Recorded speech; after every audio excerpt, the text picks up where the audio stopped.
하나님 말씀 보겠습니다. 하나님 말씀 창세기 23장 1절에서 9절까지 말씀입니다. 창세기 23장 1절에서 9절까지 말씀. 원래는 20절까지인데 다 읽기는 길어서 9절까지만 읽도록 하겠습니다. 창세기 23장 1절에서 9절까지 말씀. 다 찾으셨으면 저와 교독하도록 하겠습니다. 사라가 127세를 살았으니 이것이 곧 사라가 누린 횟수라.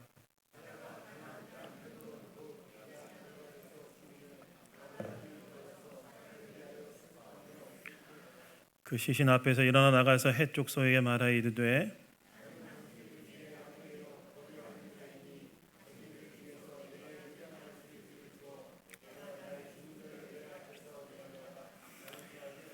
헷 족속이 아브라함에게 대답하여 이르되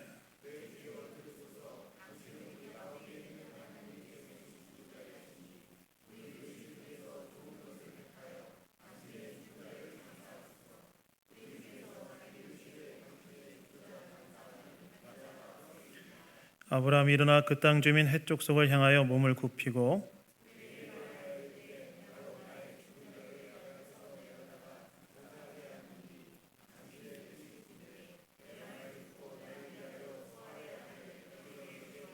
함께 하겠습니다. 그가 그의 반머리에 있는 그의 막벨라 굴을 내게 주도록 하되 충분한 대가를 받고 그 굴을 내게 주어 당신들 중에서 매장할 소유자가 되게 하기를 원하노라 하매. 아멘. 믿음으로 사는 삶이란 제목으로 하나님 말씀 나누기 원합니다. 여러분, 오늘날 이 시대를 살아가는 사람들은 무엇을 위해 살아갈까요? 오늘날 이 시대를 살아가는 수많은 사람들은 매일 하루하루의 삶을 무엇을 위해 그렇게 열심을 다해 살아가냐는 거예요. 이 땅을 살아가는 많은 사람들, 주어진 하루의 삶을 정말 최선을 다해 열심을 다하여 살고 있는데 과연 무엇을 위해 그렇게 열심을 다하여 살아가고 있냐는 것입니다. 아마 많은 사람들은 가정을 잘 세우고 자녀를 잘 키우고 또한 생업의 현장인 직장과 사업장에서 좋은 결과를 내기 위해 하루하루를 열심히 살아야 할 것입니다. 허락된 가정, 또 허락하신 자녀들, 또 주어진 생업의 현장에서 가정을 잘 세우고 자녀를 잘 키우고 좋은 생업의 현장에서 좋은 결과를 내기 위해서 최선을 다해 열심히 살아갈 거라는 거예요. 그러한 삶은 한 사람으로서의 자기의 삶을 책임 있게 살아가기 위한 것으로 좋은 것이라고 할 수 있습니다. 가정을 이루었다면 가정을 책임져야 되고 자녀를 낳았다면 자녀를 책임져야 되고 또 직장과 사업장이라는 생업의 현장에 있다면 거기에 좋은 결과를 내는 것이 마땅한 역할이기 때문에 그렇게 사는 것은 좋은 것이다 라고 말할 수 있다는 거예요. 그러나 여러분, 그것이 예수를 믿음으로 하나님과의 관계를 회복한 하나님의 백성으로서의 삶의 전부인가? 라고 질문해 보면 그렇지 않음을 알게 되죠. 가정을 책임지고 자녀를 책임지고 생업의 현장을 책임지는 것이 마땅한 본분이지만 그러나 그것만이 신자의 삶의 전부는 아니라는 거예요. 그렇기 때문에 하나님께서 하나님의 백성들이 어떤 삶을 살기를 원하시는가? 그것은 바로 하나님의 백성들이 하나님에 대한 믿음으로 살기를 원하십니다. 즉 하나님을 신뢰함으로 그분의 말씀에 순종하는 것을 삶의 중심에 두고 살기를 하나님께서는 원하신다는 거예요. 즉 하나님께서는 자기 백성들이 하나님에 대한 믿음으로 사는 자들이 되기를 다 원하신다는 것입니다. 그렇다면 믿음으로 산다는 건 과연 무엇이냐? 여러분, 오늘 이 본문은 평생을 함께 살았던 아내 사라의 죽음 앞에 선 아브라함이 그 아내의 매장지인 막벨라 굴과 그 앞에 있는 밭을 구입한 내용이 기록되어 있는 본문인데요. 오늘 본문을 통해 믿음으로 산다는 것이 무엇인지 이 주일 아침에 우리가 함께 생각해 보기를 원합니다.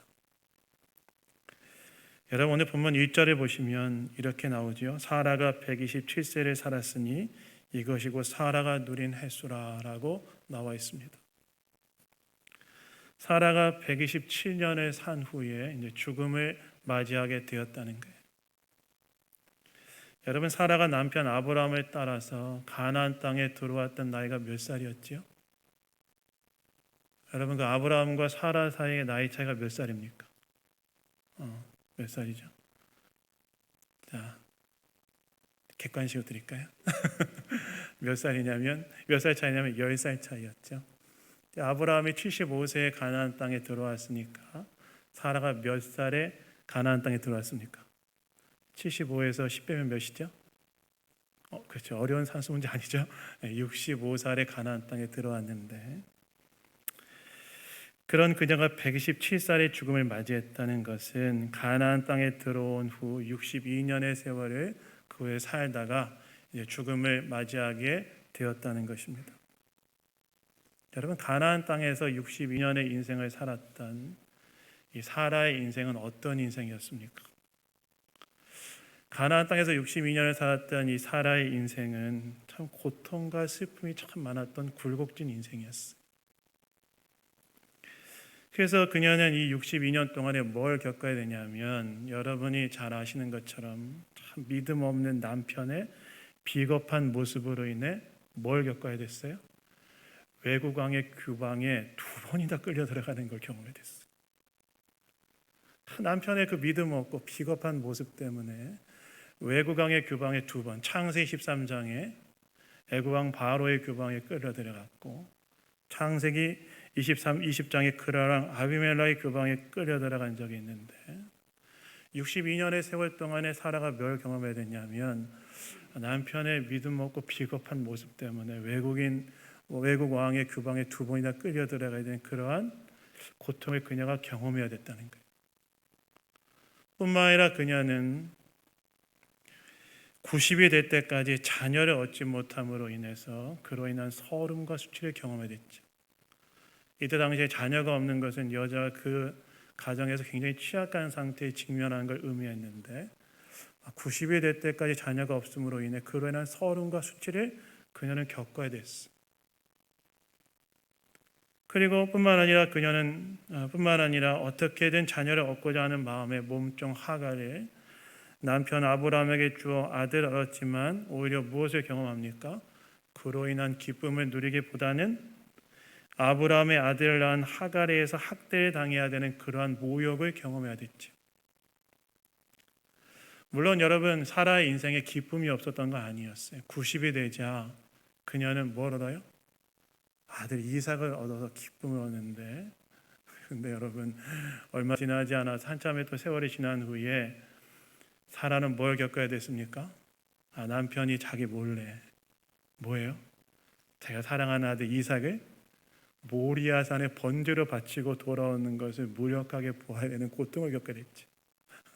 진짜 남편이 문제인 것 같아요. 그러니까 남편들이 좀 문제인 것 같은데 그러한 고통을 사라 겪어야 됐어. 가나안 땅에 살았던 사라의 62년의 인생은 순탄치 않은 인생이었다는 거예요. 기쁨도 있었지만 그러나 많은 고통과 수치를 겪어야 했던 굴곡 많았던 인생이 바로 이 사라의 인생이었다는 것입니다. 근데 여러분 사실 이러한 사라의 가나안 땅의 62년의 인생은 그렇게 순탄치 않은 굴곡진 인생이었지만 한편으로는 열국의 어미로서 살았던 인생이었는데 실제로 여러분 오늘 본문 1절에서 창세기 기자가 그녀의 죽음의 나이를 상세하게 하고 있는데 여러분 그 성경 전체에서 여자의 죽음의 나이에 대해 이렇게 상세하게 기록한 사람은 사라밖에 없다는 거 아십니까? 사라만 유일해요. 그 말은 어떤 말이냐면 그만큼 창세기 기자가 그녀의 인생을 굉장히 높이 평가했다는 것을 의미합니다. 실제로 구약의 구약 성경에 대한 유대인들의 주석인 미드라시에서는 그녀가 죽었던 이 127이라는 숫자를 아름답고 흠없이 보냈다는 의미로 해석합니다. 즉 창세기 기자가 사라의 인생을 정말 가치 있고 존귀하게 평가했다는 거예요. 즉 사라의 인생은 고통과 괴로움이 많았던 굴곡진 인생이었지만 한편으로는 열국의 어미로서 높게 평가받은 인생이 바로 사라의 인생이었다는 거예요. 그렇다면 창세기 기자가 사라의 인생을 이렇게 높게 평가한 이유는 무엇이냐? 그것은 바로 사라가 가나안 땅에서의 살았던 삶이 바로 하나님에 대한 믿음으로 살았던 삶이었기 때문에 그래요. 시청자 여러분, 히브리서 11장 11절에 보시면 히브리서 기자가 사라의 인생에 대해 이야기하는 내용이 나오는데 무엇이라고 이야기하냐면 우리 PPT에 올라가니까 함께 읽어보도록 하겠습니다. 읽겠습니다. 시작. 믿음으로 사라 자신도 나이가 많아 단산하였으나 잉태할 수 있는 힘을 얻었으니 이는 약속하신 이를 미쁘신 줄 알았습니다. 현대인 성경을 보시면 이렇게 번역되어 있는데 제가 읽겠습니다. 그의 아내 사라도 너무 늙어 아기를 낳을 수 없었으나 믿음으로 임신하게 되었습니다. 그녀는 약속하신 분이 신실하다고 생각했던 것입니다. 이렇게 나와 있어요. 즉 사라는 자신이 너무 늙어 아이를 낳을 수 없는 상태였지만 그러나 하나님께서 자녀를 주시겠다는 약속을 믿었다는 거예요. 즉 사라의 인생이 높게 평가받았던 이유는 바로 그녀의 가나안 땅에서의 삶을 어떤 것을 가지고 살았기 때문에 그녀의 인생을 가치 있게 평가했다는 거예요. 하나님의 약속의 말씀을 믿음으로 살았던 인생이었기 때문에 창세기 기자가 그녀의 인생을 굉장히 가치 있게 평가했다는 거예요. 즉 가나안 땅에서 62년의 사라의 인생은 남편과 자식 문제로 어려움과 고통을 겪었지만 그러나 그녀는 남편에게도 자식에게도 종속된 존재가 아니라 그녀 스스로 하나님에 대한 믿음으로 살았던 인생이었기 때문에 창세기 기자가 궁극적으로 이 창세기의 저자이신 하나님께서 그녀의 인생을 가치 있게 평가해 주셨다는 거예요. 그녀의 62년 동안의 가나안 땅에서의 인생, 127년 살고 죽음을 맞이하였고 가나안 땅에서 62년의 인생을 살았는데 그녀의 인생을 창세기 기자가 높이 평가했던 이유는 무엇이냐면 남편과 자식 문제로 어려움과 고통을 겪어야 했지만 남편과 자식에 종속된 존재가 아니라 그녀 스스로 하나님에 대한 믿음으로 살았기 때문에 하나님의 약속의 말씀에 대한 믿음으로 살았기 때문에 창세기 기자가 궁극적으로 창세기의 원조이신 하나님께서 그녀의 인생이 가치 있는 인생이었다. 하나님께서 평가해 주셨다는 거예요. 여러분 여기에서 우리는 믿음으로 사는 삶에 대해서 얻게 되는 교훈이 있죠. 무엇입니까? 저와 여러분의 인생을 정말 가치 있게 만드는 것이 무엇인가 하는 것에 대한 명확한 답을 가지고 사는 걸 말해요. 저와 여러분의 인생을 정말 가치 있게 만들어주는 것은 무엇이냐? 그것은 바로 하나님의 약속의 말씀을 붙들고 그 말씀을 주신 하나님에 대한 믿음으로 사는 것, 그것이 바로 저와 여러분의 인생을 가치 있게 만든다는 사실을 기억하며 살아가는 것, 그것이 바로 믿음으로 사는 삶이라는 것입니다. 무엇이 정말 우리 인생을 가치 있게 만드느냐? 하나님에 대한 믿음으로 사는 것, 하나님의 약속에 대한 약속 말씀에 대한 믿음으로 사는 것, 그것이 정말 우리 인생을 가치 있게 만든다는 사실을 기억하고 하나님의 약속의 말씀을 믿음으로 붙들고 살아가는 것, 그것이 우리 인생을 가치 있게 만든다는 사실을 기억하며 사는 것이 바로 믿음으로 사는 삶이라는 거예요. 여러분 사실 이 세상은 무엇이 우리 인생을 정말 가치 있게 만들어준다고 생각합니까? 무엇이 저와 여러분의 인생을 정말 가치 있게 만들어준다고 이야기합니까? 많은 돈을 벌고 높은 명예를 가지고 큰 권력을 가지면 그것이 정말 나의 인생을 가치 있게 만들어준다고 이야기해요. 세상은 늘 그렇게 합니다. 돈이 많아지고 명예가 높아지고 권력을 많이 가지면 그것이 우리 인생의 가치 있는 인생이라고 이야기합니다. 물론 여러분 내 삶을 성실하게 세우기 위한 결과로 돈도 벌고 명예도 얻고 지위도 얻는다면 저는 그 나쁜 것은 아니라고 생각합니다. 그러나 정말 그것이 나의 인생을 가치 있게 만드는가 했을 때 그거 아니라는 거예요. 왜 그렇습니까?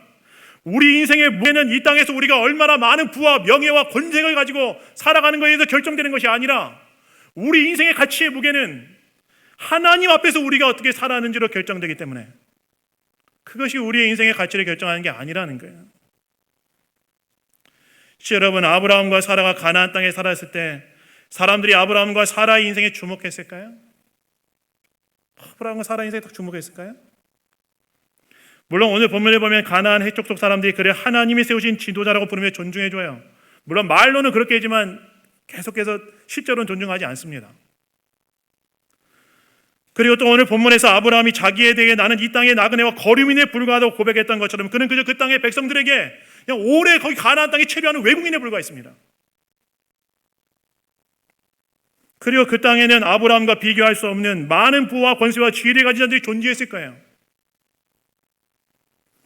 그러나 사실 우리가 이 아브라함 시대의 가나안 땅에 살았던 다른 누군가에 대해서는 알지 못하지만 아브라함과 사라에 대해서는 우리가 알고 있죠. 왜 그럴까요? 그것은 겉으로 볼 때 어떤 인생인가가 아니라 하나님 앞에 어떻게 살았는가를 훨씬 더 하나님이 가치 있게 여기기 때문에 하나님께서 그들의 그 아브라함과 사라 인생을 우리 인생의 모델로 남겨놓으시기 때문에 그렇다고 생각합니다. 즉 하나님께서 누군가의 인생에 가치 있음을 무엇으로 평가하느냐, 얼마나 많은 부와 얼마나 많은 명예와 지위를, 명예와 권세를 가졌는가로 평가하지 않으시고 얼마나 나에 대한 믿음으로 살았는가, 그것을 가지고 평가하시기 때문에 그렇다는 거예요. 즉 하나님께서 귀하게 여기시는 것은 무엇이냐? 하나님께서 귀하게 여기시는 것은 하나님에 대한 믿음으로 그분의 약속의 말씀이 성취될 것이라는 확신 속에서 살아가는 것, 그걸 귀하게 여기신다는 거예요. 그렇다면 하나님께서 우리에게 주신 약속 무엇입니까? 하나님이 저와 여러분에게 주신 약속 뭐가 있습니까? 하나님께 우리에게 주신 약속, 많은 분들이 하나님께서 우리에게 주신 약속을 말하면 죽고 난 후에 가게 될 천국을 이야기합니다. 예, 맞습니다. 우리가 개인적인 종말을 맞이하면 우리의 육체는 흙으로 돌아가고 우리의 영혼은 하나님의 품으로 돌아갈 것입니다. 그러나 그것이 우리가 하나님께 받은 약속의 끝인가? 아니죠. 우리는 무엇에 대한 소망을 가지고 살아갑니까? 우리가 개인적 종말을 맞이할 때 우리의 육신은 흙으로 돌아가고 우리의 영혼은 하나님의 품으로 돌아가지만 그것이 끝이 아니라 예수 그리스도께서 이 땅 가운데 재림하실 때 우리가 몸으로 다 부활하여서 모든 죄가 걷어진 새하늘과 새 땅에서 하나님과 더불어 영원한 복락을 누리며 살 것에 대한 소망이 우리가 궁극적으로 가지고 있는 소망 아니겠습니까? 실제로 히브리서 기자가 히브리서 11장에서 아브라함과 사라가 바라봤던 더 나은 본향은 무엇이었느냐? 그것은 바로 우리의 부활과 새하늘과 새 땅에도 누리게 될 영원한 복락이라고 이야기하지 않습니까?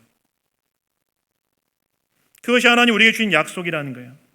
타락이로 죄로 깨진 이 세상을 회복시키기 위해 이 땅에 예수님께서 오셨고 예수님께서 십자가에 못 박혀 죽으시고 부활하심으로 사람들이 그 하나님 나라에 들어갈 교두보를 마련하셨고, 그리고 예수의 믿음으로 그 나라에 들어간 백성들이 그 나라의 회복을 위해 복음을 전파하고 교회를 세우고 하나님 나라를 확장하는 일을 하다가 예수 재림하신 날 하나님의 통치를 완전히 회복시키시는 그 약속을 우리가 받고 살고 있다는 거예요.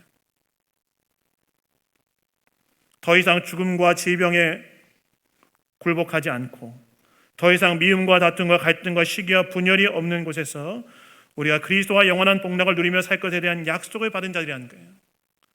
하나님 그 약속을 신실하게 실현할 거라는 거예요.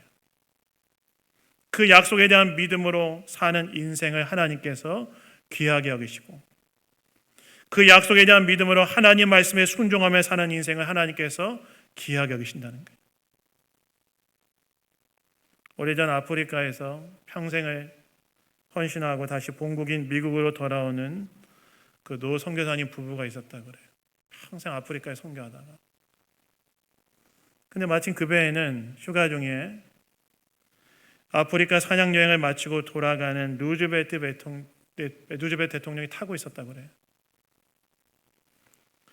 그리고 배가 뉴욕에 정박하자 귀국하는 대통령을 환영하는 수많은 인파와 악대와 꽃들이 그 배 앞에 가득했다 그래요. 그리고 대통령 앞에는 레드카펫이 갈리고 군악대 우렁찬 악기 소리가 울려 퍼졌다고 그럽니다. 그리고 그렇게 대통령이 한국만에 빠져나가고 난 후에 이 노 선교사님 부부가 탁 내리는데 그때는 군악대의 악기 소리도 멎고 레드카펫 탁 걷어졌다고 그래요. 대통령 오니까 다 환영해주고 그 다음에 이제 노 선교사님 부부가 되는데 아무도 없는 거죠. 그러니까 자기들 맞이해준 사람도 한 사람도 없다. 그저 이 선교사님이 섭섭한 마음에 하나님께 이렇게 말했다 그래요. 하나님, 대통령은 저렇게 사냥하고 돌아와도 이렇게 성장 환영을 받는데 우리는 평생 주님을 위해 헌신하고 돌아왔는데 아무도 마중 나온 이가 없습니다. 이것이 당신을 위하여 내 삶 전체를 드린 대가입니까? 이렇게 기도했다 그래요. 물어봤다 그래요. 그리고 쓸쓸하게 숙소로 돌아가는데 그날 밤 하나님께서 그 선교사님 마음에 주시는 음성이 하나 있었다고 그래요. 그게 무엇이었냐면 이런 음성이었대요. 너는 아직 집에 도착하지 않았다. 그렇게 얘기했다는 거예요. 넌 아직 집에 도착하지 않았다. 이 말은 무슨 말입니까? 너는 아직 네가 도착해야 될 진짜 집인 천국에 도착하지 않았다는 거예요. 그때 네가 돌아오면 네가 나를 위하여 나의 약속을 붙들고 나를 위하여 살았던 그 삶에 대해 기억하고 그걸 내가 환대해 줄 것이다. 무슨 말입니까? 저와 여러분의 인생의 가치는 이 땅에 손에 잡히는 것들로 평가받는 것이 아니라 우리의 고향인 천국으로 돌아갔을 때 거기에서 하나님 앞에서 평가받는데 그때 하나님께서 우리 인생을 무엇을 가지고 평가하시느냐? 네가 세상 살 때 많은 부와 명예와 권세를 얼마나 가지고 살았냐 평가하시는 게 아니라 네가 정말 나의 약속을 붙들고 순종하며 살았느냐? 그렇게 정말 살았느냐? 그것을 가지고 우리의 인생의 무게를 다루실 거라는 거예요. 제가 몇 번 이야기한 적이 있는데요. 제가 이전 교회 사역할 때 담임 목사님께서 안식으로 교회를 비우신 적이 있어요. 담임 목사님이 안식으로 교회를 비우면 그 교회에 있는 모든 사역 누가 할까요? 누가 할까요? 제가 가끔 교회 하루 이틀 비우면 누가 그거 하고 있습니까? 그 다 누가 있냐? 제가 다 있어요. 제가 담임 목사 역할을 대리하면서 교회 있는 모든 사역을 다 하고 있었는데, 근데 그 기간에 그 담임 목사님 교회를 비운 기간에 장로님 한 분이 소청하셨어요. 그래서 그분이 연초에 건강검진 받다가 우연히 췌장암이 발견됐는데 그게 말기였고 투병하시다가 7월에 소천하셨는데 그 시기에 담임 목사님 안식을 가셨고 제가 이제 그렇게 빨리 갈 줄 모르고 가셨고 제가 이제 교회를 책임지고 있다가 돌아가신 거예요. 어느 날 이제 주일 사역 딱 마치고 집에 돌아와 쉬고 있는데 그 장로님 아내 되시는 권사님한테 전화가 왔어요. 뭐라고 전화 왔냐면 병원에서 오늘 밤에 장로님 돌아가신다고 하시는데 좀 와주실 수 있냐 저한테 그러더라고요. 그때 아주대학병원에 투병하고 계셨는데 가겠다고 해서 갔어요.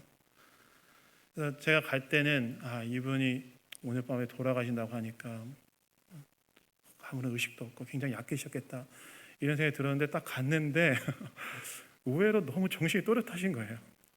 굉장히 저를 딱 보니 저를 되게 잘 반겨주시고 그때 아들들이 이제 아버지 임종하신다고 하니까 와 있었는데 아들들한테 뭐라까지 요구하시냐면 목사님 왔으니까 음료수 갖다 드려 그러시더라고요. 오늘 밤에 돌아가신다고 하셨는데 막 저를 챙기시는 거예요. 그래서 음료수를 딱 받고 이제 앉아서 장로님하고 얘기하는데 이런저런 얘기가 제가 이렇게 물었어요. 장로님 예수님 믿으시죠? 믿는데요. 예수 믿습니다. 그때가 또 하나 물어봤어요. 장로님 예수님이 장로님의 죄를 위해 십자가에 죽으셨다는 거 믿으시죠? 제가 믿습니다. 그래서 마지막에 하나 더 물어봤어요. 장로님 오늘 밤에 만약에 하나님께서 우리 장로님의 생명을 취해 가신다 할지라도 천국 가실 거 믿으십니까? 믿는데요. 근데 이제 이 장로님은 자기가 너무 정신이 또렷한데 제가 와서 그런 질문하니까 너무 의아해하시는 거예요. 의아하시는. 근데 왜 계속 저한테 그런 거 물어보세요? 그래서 괜찮다고 하고 제가 이제 딱 기도해 주는데 기도해 주는데 어떤 일을 하냐면 그 장로님이 오늘 밤에 수천할 수 있다는 이야기가 다른 장로님들 귀에 다 들어가서 장로님이 다 온 거예요. 그 밤에. 그래서 거기 이제 침대 이제 기도해 드리고 제가 딱 빠져서 이제 있는데 그 장로님들 침대를 쭉 둘러싸더니 뭘 하기 시작하냐면 그 장로님이 평생 동안 주를 위해 헌신했던 것에 대한 교회를 세우기 위해 헌신했던 것에 대한 감사를 그분한테 얘기하기 시작하는 거예요. 그래서 한 분이 돌아가면서 장로님 감사합니다. 장로님이 이렇게 섬겨서 교회가 세워졌습니다. 그 얘기를 장로님이 돌아가면서 얘기하는 거예요. 그걸 옆에서 보는데 참 감동이 되더라고요. 근데 그래서 제가 이제 옆에 뒤에 빠져 있는데 그 장로님들이 이제 당의원들이 밖에 나가 있는데 당의원들이 탁 나오더니만 저한테 뭐라고 얘기하냐면 저렇게 정신이 멀쩡하신데 오늘 밤에 안 돌아가실 것 같다고 얘기하면서 갔다가 내일 오자는 거예요. 알겠다 그러고 그때 밤 10시 반쯤 됐을 때 돌아갔는데 12시 전화 왔어요. 가셨다고. 제가 근데 그날 밤에 그날 제가 이렇게 복귀하면서 제가 느끼는 것 중에 하나가 뭐가 있냐면, 그날 밤에 제가 복귀하면서 느끼는 게 뭐냐면, 하나님께서 그렇게 임종 앞에 평생을 주를 위해 헌신하고 교회를 세우기 위해 자신의 삶을 드렸던, 하나님의 약속의 말씀을 붙들고 하나님께 순종했던 그분의 그 삶에 대해서 장로님 이렇게 다 모여서 다 고맙다, 감사하다 이야기하는데, 하나님께서 마치 그 장로님께, 이제 임종하신 장로님께 내가 네 인생을 가치 있게 받았었다. 내가 네 인생을 가치 있게 받았다. 네가 오늘 내가 네 목숨을 취해가지만 내가 네 인생을 정말 가치 있게 받았다. 이렇게 말씀하신 것 좀 드리는 거예요. 돌아보니까 야, 그때 참 그렇게 하고 1시간 반 뒤에 이제 가셨거든요. 이제 부름받아 가셨는데, 야, 내가 네 인생을 정말 가치 있게 받았다. 이렇게 하나님 말씀하시는 것 같았어요. 우리 인생을 정말 가치 있게 만든 게 뭐냐? 세상은 돈 많이 벌고, 물론 돈 많이 벌고 나쁜 거 아닙니다. 명예를 가지고 파는 지위, 높은 지위를 얻는 건 나쁜 거 아니지만, 그것이 가치 있다고 말하지만 정말 저의 여러분의 인생을 무겁게 만들어주는 건 무엇이냐? 하나님의 약속에 대한 믿음으로 말씀에 순종하며 살아가는 삶. 저 여러분의 인생에 다 굴곡이 있잖아요. 사라 인생에 굴곡이 있었잖아요. 배신이 없고 고통이 없고 슬픔이 없는 인생이 어디 있습니까? 그러나 하나님의 약속에 대한 말씀을 믿음으로 순종하며 살아갔던 그 인생을 하나님께서는 귀하게 여기시고 가치 있게 여기시는 거예요. 그래서 여러분, 우리 인생에 굴곡이 없을 수 없지만 그러나 믿음으로 살았던 인생, 하나님의 약속의 말씀을 붙들고 믿음으로 살았던 인생, 그리고 순종하며 살았던 인생을 하나님께서 가치 있게 여긴다는 사실을 기억하시고, 오늘 우리에게 주어진 인생을 믿음으로 살아가시는 이 자리에 있는 모든 교우들 다 되시기를 예수님 이름으로 축원합니다. 여기 앞에만 아멘 하세요? 다 그냥 각자 알아서 지금까지 살도록 하겠다는 그런 뜻인 건가요? 속으로 다 아멘 하신 거죠? 또 아무런 말씀 없어요. 내 인생의 무게는 믿음으로 살았던 거 되시는구나. 근데 여러분, 그럼 두 번째 믿음으로 사는 삶이란 뭐냐? 하나님의 약속의 성취를 믿되 이를 위해 오늘 내가 심고 뿌려야 될 것을 또 뿌리는 삶을 사는 걸 말해요. 여러분, 오늘 본문에 보시면 이 사라의 죽음에 앞에서 애도하던 이 아브라함, 얼마나 슬펐겠어요.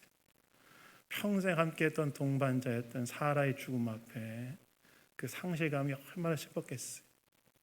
근데 오늘 본문을 보시면 그렇게 애도하던 아브라함이 갑자기 일어나 헷 족속에 갔다고 나오는데, 여러분, 헷 족속은 당시 가나안 땅의 원주민으로 그 땅에 대한 법적 소유권을 가지고 있는 사람들이었어요. 그래서 뭐라고 얘기하냐면 이렇게 말하죠. 나는 당신들 중에 나그네요 거하는 자이니 당신들 중에서 내가 매장할 소유지를 주어 내가 나의 죽은 자를 내 앞에서 내어다가 장사하게 하시오. 이렇게 나와 있습니다. 이 말은 무슨 말이냐면 이제 죽은 사라를 매장해야 되는데 매장할 소유지를 주어서 나로 하여금 사라의 장사 지내게 해달라는 거예요. 근데 여러분, 여기서 주어란 단어는 단순히 임대해 달라는 말이 아니라 영구적인 소유지를 좀 달라, 그런 말이었어. 즉 아브라함은 아내를 매장할 영구적인 소유지로서의 매장지를 얻게 달라고 요청한 거예요. 그래서 헷족속이 어떻게 했다고 나옵니까? 6절에 보시면 뭐라 나와 있죠? 우리 묘실 중에 좋은 곳을 택하여 당신의 좋은 곳을 장사하라고 말하는데, 근데 여러분, 여기에는 헷족속이 아브라함의 요청에 응하지 않은 게 있어요. 뭡니까? 우리의 묘실 중에 당신이 원하는 곳에 아무 데나 매장해도 상관없는데 그거 괜찮다. 근데 뭘 응하지 않은 거예요? 그 영구적인 소유주는 줄 수 없다, 이런 얘기예요. 당시 사람들에게 땅은 너무나 귀중한 재산이었기 때문에 친족에는 팔지 않았습니다. 그런데 62년을 살았음에도 아브라함은 외인이었기 때문에 이 헷 족속이 땅을 팔 생각이 없었던 거예요. 그러자 오늘 본문 8절과 9절에 보시면 아브라함이 자신이 원하던 매장지였던 에브론의 반머리에 있는 막벨라 굴을 자신의 매장지로 달라고 요청하면서 동시에 충분한 대가를 받고 그거를 달라고 해요. 돈 주고 사겠다. 그러자 아브라함이 원했던 매장지의 주인인 에브론이 원하는 묘실의 아내를 장사하고 이야기뿐만이 아니라 11절에 보시면 그 굴과 굴에 속해 있는 밭까지 다 주겠다고 그래요. 이것은 땅을 팔 수는 없지만 그냥 마음껏 이용하라는 그런 얘기예요.